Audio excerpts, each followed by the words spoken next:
Signs of an energy vampire and how to cope. Energy vampires are people who sap your emotional energy, either intentionally or unconsciously. They could be friends, family members, partners, colleagues, or neighbors, who feed on your care and attention and can leave you feeling stressed, drained, exhausted, and overwhelmed. Relationships with energy vampires are often toxic.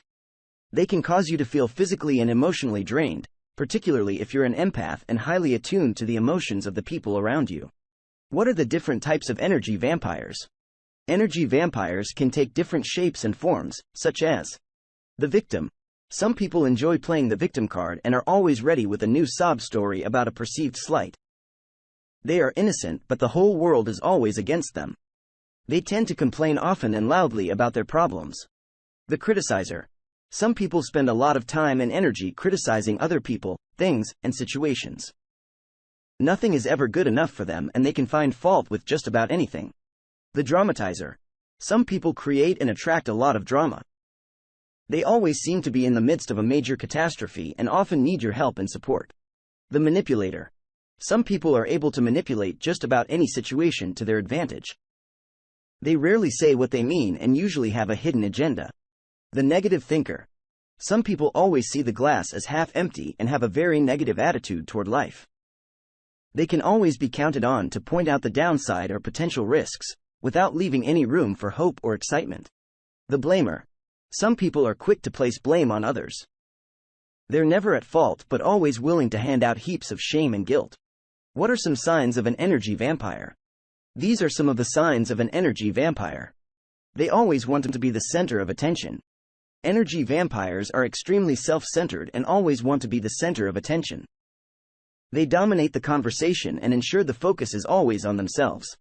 If someone else brings up a different topic, they find a way to one-up them and bring the attention back to themselves. For instance, they might say, "That sounds like a nice trip.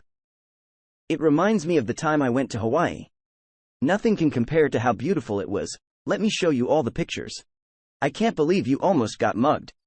Did I tell you about the time someone tried to shoot me in the subway?" They exaggerate everything. Energy vampires tend to exaggerate every little thing that happens to them, making mountains out of molehills. They make everything sound much bigger, better, or worse than it actually is. For instance, they might say, "Everybody else caught tiny fish but mine was as big as a house." They blame others for everything. Energy vampires are very good at playing the blame game. They're always manipulating situations so that they're never at fault. They're quick to assign blame to everyone but themselves. The problem may be the weather, the train, the traffic, their loved ones, their colleagues, or even you, but never them. They always leave you feeling worn out. Interacting with an energy vampire often elicits an unpleasant emotional reaction that leaves you feeling exhausted and worn out. You may experience negative emotions such as distress, worry, anger, guilt, shame, sadness, disappointment, confusion. Negative emotions like these can contribute to mental health conditions such as depression, anxiety, and stress. They use people without giving anything in return. Energy vampires want all your attention, care, and emotional support but are never willing to give you anything in return. Even if you ask for their help with something, they will make an excuse and bring the attention back to themselves. They use you for their emotional needs without giving you anything in return. For instance, they might say, "I'm sorry you lost your job. I would love to help you with your resume, but I'm so swamped with cleaning my home. My kids have made such a mess. Can you help me with the vacuuming? I can't believe you're asking me for help with your resume when you know how upset I am about losing the bowling game. Can you bring me some tissues and ice cream?" How do you protect yourself if you are an empath?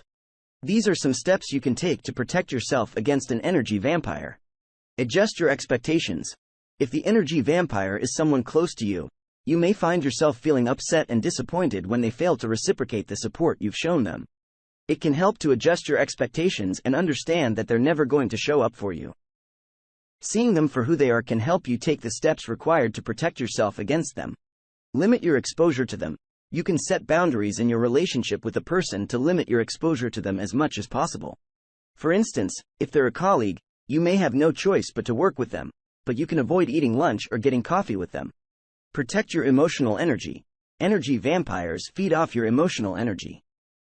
If you do happen to interact with them, try to avoid giving them the reaction they want to their dramatic statements and complaints. Keep a neutral expression and simply shrug them off as though they're not a big deal. If they don't get the reaction they're looking for, they will eventually lose interest and leave you alone. Avoid arguing with them. You might find yourself feeling tempted to argue with the person's twisted logic, negative outlook, and exaggerated claims. However, doing so will only make you the villain in their next story. Instead, stay neutral and walk away from them. No reaction is a bigger blow to them than a negative reaction. Learn to say no. If the person is asking you for something, avoid getting sucked into their vortex and learn to say no. For instance, if they're asking you to help them with a project, you can say, "I'm sorry, I can't," or, "No, I'm busy." Cut them out of your life. If possible, cut the person out of your life and avoid interacting with them altogether. If they're a colleague or family member you can't avoid, limit your interaction with them and distance yourself from them as much as possible.